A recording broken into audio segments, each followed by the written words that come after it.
കുട്ടനാട്ടുകാരുടെ ഓർമ്മകളിൽ ഇന്നും ഭയാശങ്കകൾ നിറയ്ക്കുന്ന മഹാപ്രളയത്തിന് 7 വയസ്സ്. അതിനു മുമ്പും വലിയ വെള്ളപ്പൊക്കങ്ങൾ ഇവിടുത്തെ ജനങ്ങൾ നേരിട്ടിട്ടുണ്ട്.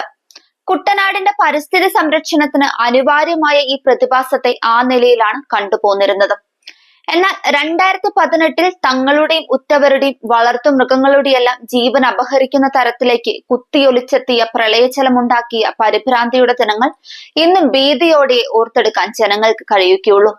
അതിനുശേഷം ചെറിയ വെള്ളപ്പൊക്കമുണ്ടാകുമ്പോൾ പോലും ആശങ്ക ബന്ധുവീടുകളിലേക്കും മറ്റും മാറുന്ന നിരവധി പേരുമുണ്ട്. കുട്ടനാടിന്റെ അതിജീവനത്തിനായി പ്രളയാനന്തരം നടത്തിയ പ്രഖ്യാപനങ്ങളിൽ ഏറിയ പങ്കും പാഴ്വാക്കായതിന്റെ രോഷവും പ്രദേശത്ത് ശക്തമാണ്. 2018 ഓഗസ്റ്റിൽ തെക്കു പടിഞ്ഞാറൻ കാലവർഷം ശക്തമായതോടെ ഉയർന്ന അളവിൽ മഴ പെയ്തതിന്റെ ഫലമായി സംസ്ഥാനമൊട്ടാകെ പ്രളയ ദുരന്തത്തിൽ അകപ്പെട്ടു. 7 വർഷങ്ങളായിട്ടും കുട്ടനാട്ടുകാർക്ക് പഴയ നിലയിലേക്ക് മടങ്ങി വരാൻ കഴിഞ്ഞിട്ടില്ല.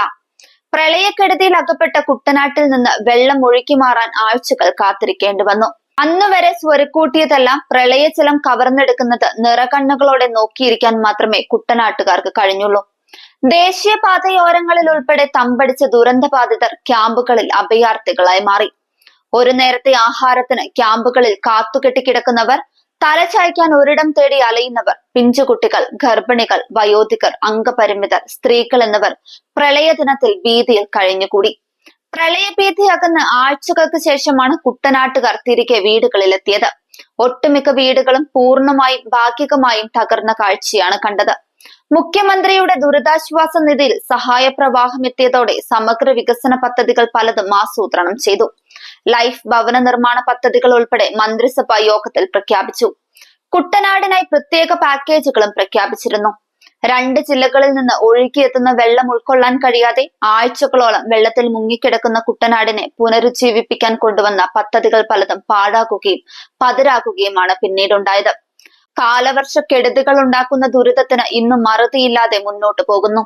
നദീതീരങ്ങളിലെയും കൃഷിഭൂമിയിലെയും അനധികൃത നികത്തൽ, ജലാശയങ്ങളിലെ ആഴം കൂട്ടൽ പ്രവൃത്തികൾ, പരിസ്ഥിതി ആഘാതം സംഭവിക്കുന്ന നിർമ്മാണ പ്രവർത്തനങ്ങൾ, തോട്ടപ്പള്ളി പൊഴിമുറുക്കലിലെ കാലതാമസം, സ്പിൽവേ നിർമ്മാണം, പാടശേഖര സംരക്ഷണ ഭിത്തി നിർമ്മിക്കൽ, പ്രധാന കനാലുകളിലെ ജലനിർഗമന തടസ്സങ്ങൾ, കാർഷിക രംഗത്തെ പ്രശ്നങ്ങൾ തുടങ്ങി ഒട്ടനവധി വിഷയങ്ങൾക്ക് ഇപ്പോഴും പരിഹാരമാകുന്നില്ല.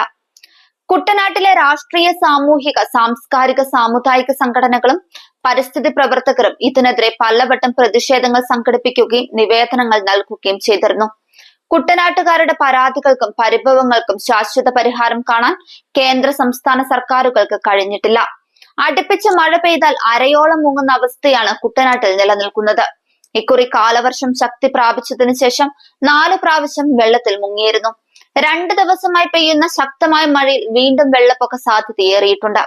വർഷാവർഷം വെള്ളപ്പൊക്കക്കെടുതി അനുഭവിക്കുന്ന കുട്ടനാടിനെ പ്രത്യേക പാക്കേജിൽ ഉൾപ്പെടുത്തി സമഗ്ര വികസനം പ്രാവർത്തികമാക്കണമെന്ന ആവശ്യം വീണ്ടും ഉയരുകയാണ്.